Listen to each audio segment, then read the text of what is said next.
सकाळी उठल्यापासून संध्याकाळी झोपेपर्यंत तुम्ही सतत धडपडत असता, काही ना काही कष्ट करत असता, काम करत असता, परंतु त्या कामाला यश मिळेलच असं नाही.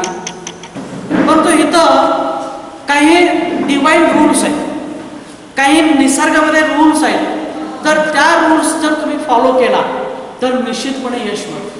तर हे काय रूल्स आहेत, त्या रूल कसं फॉलो करायचे वगैरे आपण पुढच्या टाइमला बघणार आहोत. त्याच्यानंतर सायन्स ऑफ गेटिंग रिच. तर तुम्ही किती धडपड केला पण तुमच्या मनामध्ये पैशाबद्दल जर निगेटिव्ह विचार असेल, साधं मी तुम्हाला सांगतो, मला हे परवडणार नाही, माझ्याकडे होणार नाही, किंवा मी गरीब आहे, असं जर एखादा कुठला पण निगेटिव्ह विचार असेल तर मात्र तुम्हाला सांगतो, तुम्ही पैशासाठी कितीही धडपडला, पैशासाठी तुम्ही कितीही धडपडला तर पैसा तुमच्याकडे येणार नाही. कारण का तर तुमच्या अंतर्मनामध्ये पैशाबद्दल एक प्रकारचं रिपल्शन आहे. पैसा वाईट आहे, पैसा किंवा पैसा काय मिळत नाही, आपण गरीबच आहोत, आपल्याकडे होणारच नाही, आपल्याकडे जमणार नाही, एक जरी असलं विचार आतमध्ये जरी असला तरी सुद्धा तुमच्या आयुष्यामध्ये पैसा येत नाही, भले तुम्ही किती प्रयत्न करा, किती धडपडा. म्हणून तुमच्या आयुष्यामध्ये तुम्हाला पैसा अट्रॅक्ट करण्यासाठी, तुमचं बिझनेस वाढवण्यासाठी तर एकंदरीत जे काही पॉईंट्स लागणार आहेत त्या सगळ्या पॉईंट्स आज आपण कव्हर करणार वर्कशॉपमध्ये. त्याच्यानंतर मी तुम्हाला हिप्नोटाईज करणार आहे. शेवटच्या दिवशी हिप्नोटाईज करून तुमच्या सबकॉन्शियस माइंडमध्ये पॉझिटिव्ह प्रोग्रामिंग करणार आहे, की तुमच्यामध्ये जी नेगेटिव्हिटी आहे की मला हे जमणार नाही, माझ्याकडे होणार नाही, माझ्याकडे पैसे येणारच नाही, माझ्याकडे कस्टमर येणारच नाही, ही जी नेगेटिव्हिटी आहे ते टोटल नेगेटिव्हिटी घालवण्यासाठी एक तर आम्ही CD बनवलेला आहे. तर तुमच्यासाठी खास एक CD बनवलेला आहे. विनोदने सांगितल्याप्रमाणे तुमचं सगळं प्रॉब्लेम आम्ही समजून घेतलेलं आहे. त्या CD तुमच्या मोबाईलमध्ये आम्ही देणारच आहे. तर ते तुम्ही मोबाईलमध्ये घालून रोज जर ऐकलं की नाही तर 21 दिवसापासून ते 90 दिवसापर्यंत जर तुम्ही ऐकला तर लक्षात घ्या का तुमच्या आयुष्यामध्ये प्रचंड म्हणजे प्रचंड बदल झालेला तुम्हाला दिसेल. वेगवेगळ्या मार्गाने तुमच्याकडे पैसा अट्रॅक्ट होत असलेला दिसेल. असे एक सायंटिफिक CD बनवलेलं आहे, ते तुम्हाला फक्त तुमचं काम आहे तो ऐकणे. तर अशा पद्धतीने आहे. आणि त्यानंतर शेवटी आपण काही क्वेश्चन आन्सर, तुम्हाला काही समजलं नसेल, तुम्हाला काही विचारायचं असेल, शेवटच्या ह्याच्यामध्ये आपण तो क्वेश्चन आन्सरचा भाग घेणार आहे. लक्षात ठेवा. पण एक आहे की तुम्ही ॲक्टिव्हली ऐकलं पाहिजे. मी जे सांगतो ते तुम्ही ॲक्टिव्हली ऐकला तर मी तुम्हाला भरपूर नॉलेज देऊ शकतो. ओके. आणि याच्यामध्ये ॲक्च्युली पार्टिसिपेट व्हा. तुमचे काही क्वेश्चन जर असतील तर तुमच्याजवळ वही दिलेल्या आहे, तर त्या वहीच्या मागे क्वेश्चन्स लिहून ठेवायचे, मध्ये विचारायचं नाही, कारण वेळ वाया जाणार असतो. शेवटी मी तुम्हाला 15-20 मिनिटं देणार आहे, त्यावेळी तुमचे सगळे क्वेश्चन्स विचारू शकता तुम्ही. ओके. आणि मध्ये मी जेव्हा रेस्ट घेत असतो, समजा 1-2 तासानंतर आपण रेस्ट घेणार आहे, तर त्यावेळी माझ्याजवळ यायचं नाही किंवा मला काय विचारायचं नाही, काय बोलायचं नाही, कारण तेवढंच दिवसभर मला बोलायचं. लक्षात घ्या, 6 वाजेपर्यंत मी बोलत राहणार आहे कंटिन्यू. म्हणून तेवढंसं रेस्ट वेळी मला काय विचारायचं नाही. शेवटी मी 15 मिनिटं तुम्हाला देणार आहे, त्या 15 मिनिटामध्ये तुम्ही कुठलेही क्वेश्चन्स मला विचारू शकता आजच्या सिलेबसबद्दल. ठीक आहे, या पद्धतीने. तर आज आपण आत्ता सध्या 2 ते 2.5 तास काय बघणार आहोत हे तुम्हाला सांगतो. अतिशय प्रत्येक मुद्दे इतकं महत्त्वाचं आहे, याच्यात एक जरी पॉईंट तुम्ही पकडला, मी तुम्हाला 150-200 असे काही महत्त्वाचे मुद्दे सांगणार आहे. तुम्ही एक जरी पॉईंट याच्यातनं पकडला आणि त्या पद्धतीने जर तुम्ही काम करायला लागला तर लक्षात घ्या की तुमचं आयुष्य पूर्णपणे बदलून गेलेलं असणार. येणाऱ्या 2 ते 3 महिन्यामध्ये तुमचं टोटल लाईफ बदललेलं असणार. अगदी ज्याने बिझनेसमध्ये लॉस झाला आहे म्हणून आत्महत्या करायला निघालेली जी लोक होते, तर त्या लोक आज लखपती झालेला आहे, लाखो रुपयांचा फायदा त्यांनी मिळवलेला आहे फक्त या टेक्निकच्या माध्यमातून. म्हणून मी जे तुम्हाला देतो अतिशय महत्त्वाचे सगळे देणार आहे. फक्त तुम्ही ॲक्टिव्हली ऐका, त्यावेळी जे महत्त्वाचं तुम्हाला वाटतं ते मुद्दे लिहून घ्यायचे. इथं तुम्हाला कुठेही नोट्स दिले जाणार नाही. त्यामुळं तुम्हाला जे महत्त्वाचं वाटतं माझ्यासाठी महत्त्वाचं आहे तो मुद्दा तेवढा लिहून घ्यायचा आणि लगेच कॉन्सन्ट्रेट करायचा. हा विषय असा आहे की ऐकलं आणि सोडून दिलं असं तुम्हाला वाटत असेल की असे बरेचसे आम्ही वर्कशॉप केलेलं आहे, असंच काहीतरी हे वर्कशॉप असेल. आणि ऐकायचं आणि सोडून द्यायचं. सरांनी आपलं बोलवलं फोन म्हणून आलो असं ॲज अ ड्युटी म्हणून तुम्ही करू नका. कारण या विषयावरती महाराष्ट्रामध्ये फक्त मी एकटाच बोलतो. टोटल विचार आणि विचारांचं महत्त्व या विषयावरती मी एकटाच बोलतो, इतर कुणी बोलू शकत नाही आहे. म्हणून इकडं जरासं सिरियसली हा विषय समजून घ्या तुम्ही. तर आता 2 ते 2.5 तासामध्ये आपण काय बघणार आहे तुम्हाला मी सांगतो. तर या 2 ते 2.5 तासामध्ये थोडक्यात हिप्नोटिझम म्हणजे काय हे बघणार आहे. त्यानंतर मन म्हणजे काय, मन किती प्रकारचे आहेत, मन कशा पद्धतीने कनेक्टेड आहे. त्याच्यानंतर माइंड पॉवर म्हणजे काय, आपण आपल्या जीवनामध्ये माइंड पॉवर आपण कसं वापरू शकतो, मानसिक क्षमतेचं वेगवेगळ्या कारणासाठी कसं वापरू शकतो हे आपण बघणार आहोत. त्याच्यानंतर हे जाता जाता मानसिक आणि मनोशारीरिक विकार जे असतात हे कसे होतात आणि हे विकार होऊ नये याच्यासाठी आपण काय केलं पाहिजे ते बघणार. मागं आवाज येतं काय ते तुम्हाला येत आहे ना? नाही काही नाही, फक्त आवाज येतोय ना? येत ना? तर त्याच्यानंतर जाता जाता एकाच इक्वेशनमध्ये बसत असल्यामुळं आपण बघणार की काही विद्यार्थी हुशार असतात तर काही विद्यार्थी मट्ट असतात. तर याच्यामागे काय कारण आहे, त्याच्यामागचं सायकोलॉजिकल कारण काय आहे आणि प्रत्येक विद्यार्थ्यांना हुशार होता येईल का, प्रत्येक विद्यार्थ्यांना स्वतःमधील क्षमता विकसित करता येईल का याविषयी आपण बघणार आहोत. त्याच्यानंतर की आपल्याला नेहमी सांगितलं जातं की पॉझिटिव्ह थिंकिंग करा, मोठे स्वप्न बघा. तर पॉझिटिव्ह थिंकिंग केल्यामुळे नेमके काय होणार आहे, आपण खरोखर पॉझिटिव्ह थिंकिंग केल्यावरती आपण जसं विचार करतो तसं सगळं घटना घडणार आहेत का, किंवा नेगेटिव्ह थिंकिंग केल्यामुळे आपलं नुकसान होणार आहे का खरोखर, आणि होणार असेल किंवा आपण जसं विचार करतो तसं सगळं घटना घडणार असेल तर एक्झॅक्टली याचा मेकॅनिझम कसा आहे, एक्झॅक्टली ह्या विचारांचा होतो काय निसर्गामध्ये, आणि मग आपल्याला पॉझिटिव्ह थिंकिंग करून आपलं जीवन बदलता येईल का याविषयी आज आपण बघणार आहोत 2 तासामध्ये. त्याच्यानंतर काही लोक अतिशय एक्स्ट्राऑर्डिनरी जीवन जगत असतात, काही लोक अतिशय एक्स्ट्राऑर्डिनरी जीवन जगत असतात, म्हणजे त्यांचे प्रत्येक इच्छा पूर्ण होत असतात, त्यांच्या मनासारखी सगळी घटना घडत असतात, त्यांच्याकडे कार आहे, बंगला आहे, पैसा आहे, नोकर आहेत, त्यांना पाहिजे त्या सगळ्या गोष्टी त्यांना मिळतात, ते नेहमी आनंदी असतात, निरोगी असतात. आणि काही लोक म्हणजे 97% लोक असे आहेत की त्यांच्याकडं कार नाही, बंगला नाही, गाडी नाही, पोट भरत नाही, सतत दुःखी मूडमध्ये असतात, सतत अपयश, जाईल तिथं त्यांना अपयश मिळतो.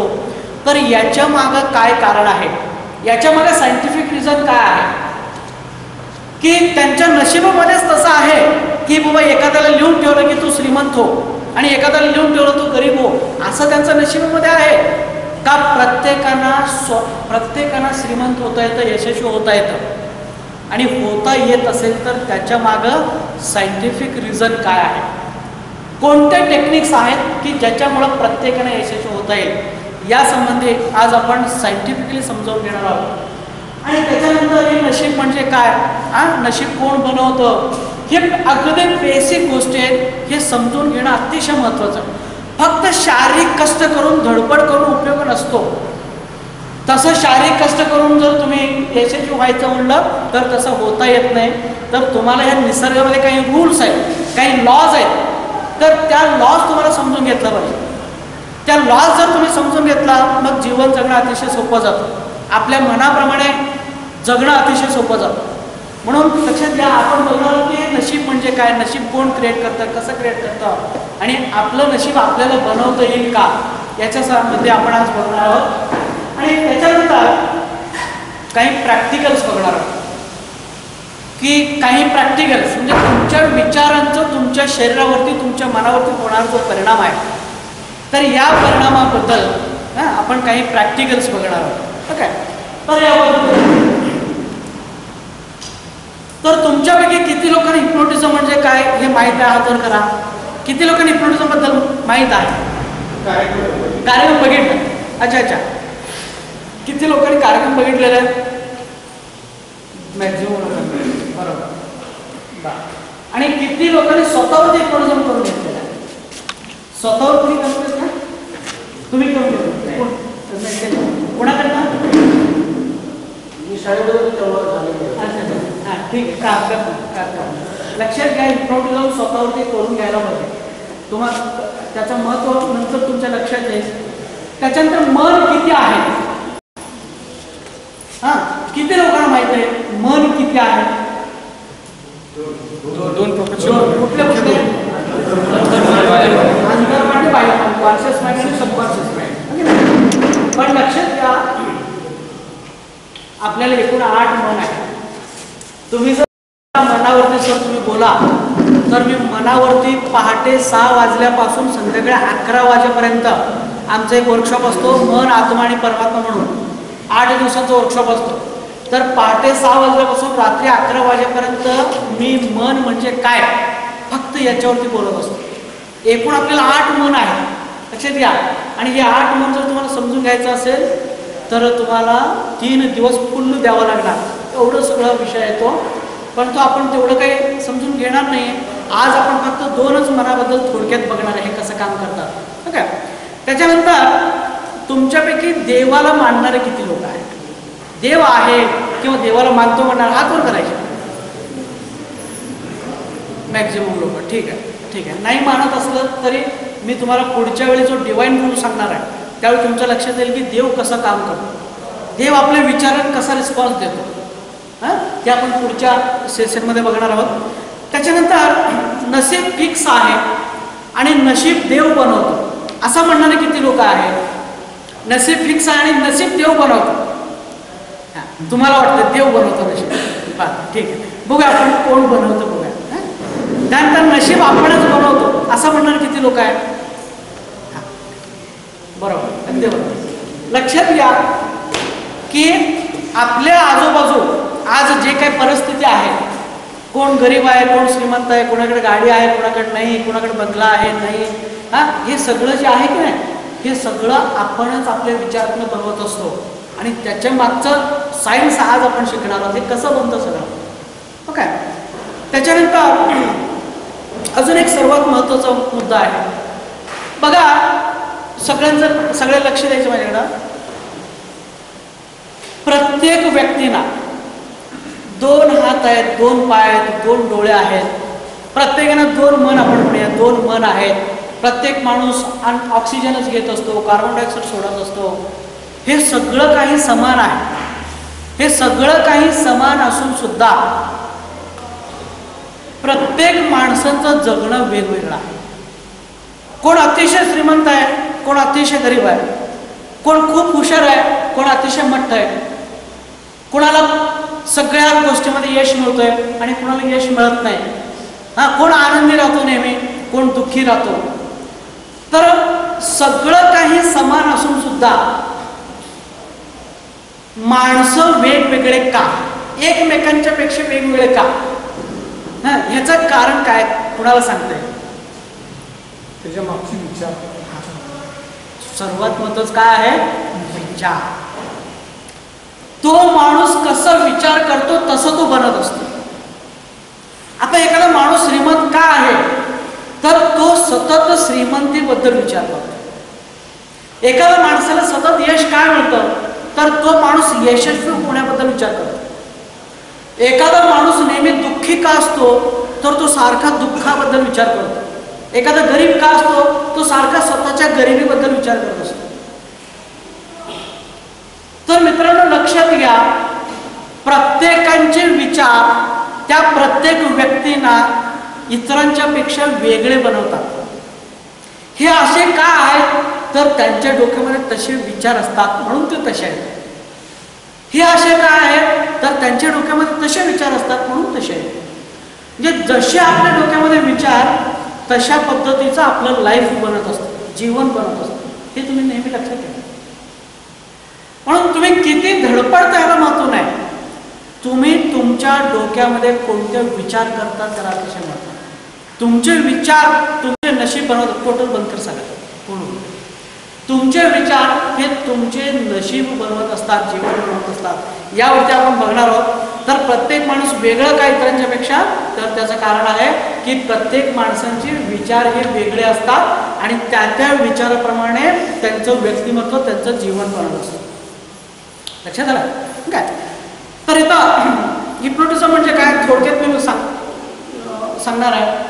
बघा, सिग्मंड फ्राइड यांच्या मते प्रत्येक माणसाला दोन मन असतात, एक बाह्यमन आणि एक अंतर्मन. तर बाह्यमन म्हणजे काय, अंतर्मन म्हणजे काय, आपण नंतर सखोलमध्ये बघणार आहोत.